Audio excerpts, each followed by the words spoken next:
Hello guys and this is one more video of my birthday and ఇది ముందు రోజు night అనమాట 12 o'clockకి బావ మా ఇంటికి వచ్చాడు అమ్మ వాళ్ళ ఇంటికి. ఆషాఢం కదా, నేను అమ్మ వాళ్ళ ఇంట్లో ఉన్నాను. సో అతను మా ఇంటికి వచ్చి నా బర్త్డే సెలబ్రేట్ చేశాడనమాట, మమ్మీ డాడీ చెల్లి.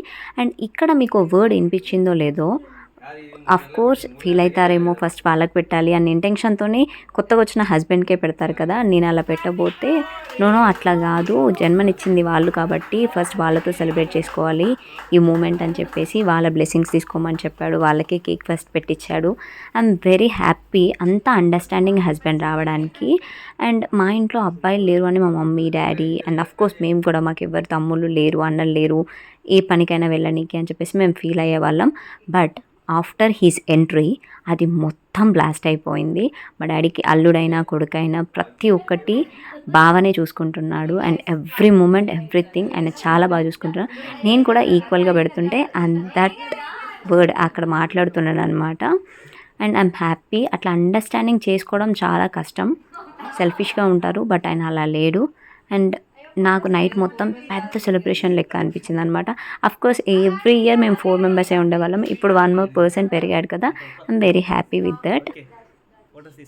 అండ్ ఇది అయిపోయినాక నెక్స్ట్ లంచ్ పార్టీ, దాని తర్వాత నా ఫ్రెండ్స్ కేక్ పంపించారు ఆ పార్టీ. అండ్ దాని తర్వాత నెక్స్ట్ మేము పెద్దగా పార్టీ చెల్లెవాళ్ళు అక్కడ అరేంజ్ చేశారని చెప్పారు కదా అది. అండ్ తర్వాత ఆశ్రమం. అండ్ దాని తర్వాత మా అత్తయ్య వాళ్ళ ఇంటికి వెళ్ళాము. అండ్ మా ఆఫీస్ కొలీగ్స్ కూడా నాకు కేక్ పంపించారనమాట సెలబ్రేషన్ కోసము. అండ్ డాడీ ఇక్కడ ఏం చెప్తున్నాడంటే, ఫస్ట్ మీరు, దాని తర్వాత నేను మీరు ఏది చేసినా కూడా దాంట్లో నేను ఉంటాను అని చెప్తున్నాడు. అండ్ ఆ ర్యాపో బిట్వీన్ మా డాడీ మా హస్బెండ్ నాకు చాలా మంచిగా అనిపిస్తుంది.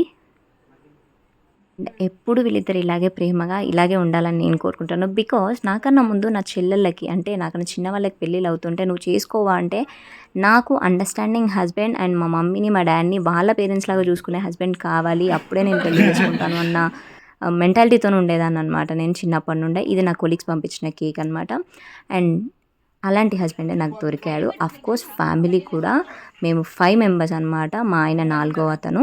అండ్ ఎంత పెద్ద ఫ్యామిలీ, అంత పెద్ద ఫ్యామిలీ అయినా కూడా ఎంత బాగా చూసుకుంటారంటే అందరూ బాగుంటారు, అందులో మనం ఉండాలి అన్న కాన్సెప్ట్తో ఉంటారు అందరూ. వీళ్ళంతా నా చోటా బచ్చా గ్యాంగ్ అనమాట. ఆఫ్కోర్స్ నేను కూడా చిన్నపిల్లలాగా ఉన్నాను వాళ్ళ దాంట్లో. అండ్ వీళ్ళందరూ మార్నింగ్ నుండి పిన్ని ఎప్పుడు వస్తావు, ప్లీజ్ పిన్ని రావచ్చు కదా అన్నారు. అండ్ వాళ్ళ కోసం ఆషాఢం కూడా 5 days అయిపోయింది కదా, నేను వెళ్తాను, వెళ్ళి వాళ్ళతో ఎంజాయ్ చేసి వస్తాను అని చెప్పేసి నేను వెళ్ళాను. అండ్ ఇదెందుకు అంత స్పెషల్ అంటే, నేను నా పెళ్ళైన తర్వాత this is my first birthday అత్తమ్మ వాళ్ళ ఇంటి దగ్గర. అండ్ అంతా ఫ్యామిలీ మొత్తం ఉన్నమాట. 3వ బావ జమ్ములో ఉంటాడు. అండ్ వాళ్ళు కూడా స్పెషల్గా నా బర్త్డే రోజు అక్కడ ఉండడం నాకు చాలా హ్యాపీగా ఉంది.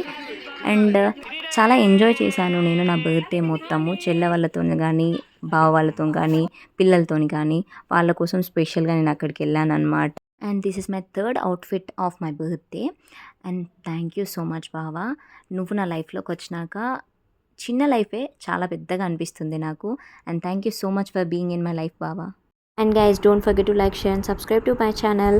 మ్యారేజ్ వీడియోస్ వస్తున్నాయి, ముందు చూడండి.